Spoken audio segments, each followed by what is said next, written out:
Food for us is special. Growing up in Burundi, you eat what you are able to get. When you have a meal, you put your effort, you put all your love because you're providing your kids something special. You can't recognize, is this Middle Eastern, European, African? That is how Burundian food is. Burundi went through a lot of crises since 1993 between two ethnic groups, so that was a problem up to now. My dream was to get married, to have kids, and to live in Burundi all my life. But Nadia, she was a human rights activist, so she was in danger. And then the only way was to flee the country.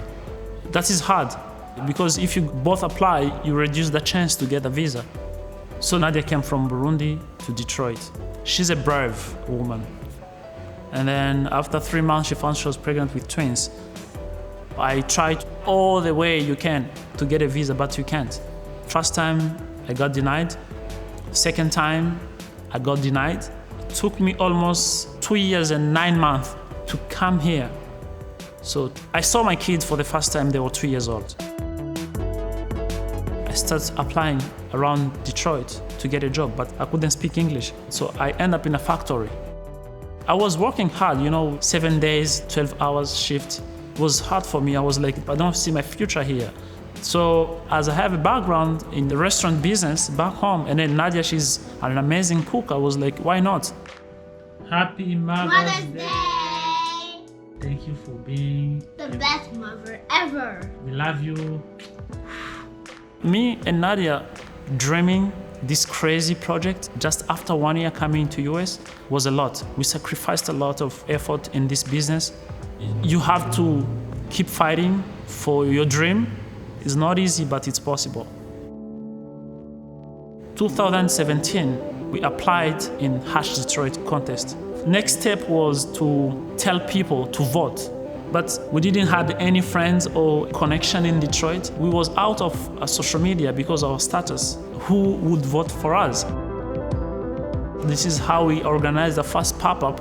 We're gonna make the food, we're gonna sell it, and then please vote for us. Everybody loved it. And in the end, we won. So this is Detroit, It's like a village. They are voting someone they don't know, but they want to support you. This pandemic is hard. Healthcare workers, these are people who are saving lives. They work long hours. They don't have time to go home and cook. Why not go to help them?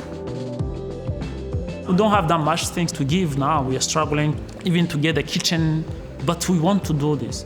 When we got our stimulus check, it was like, yes, let's feed healthcare workers.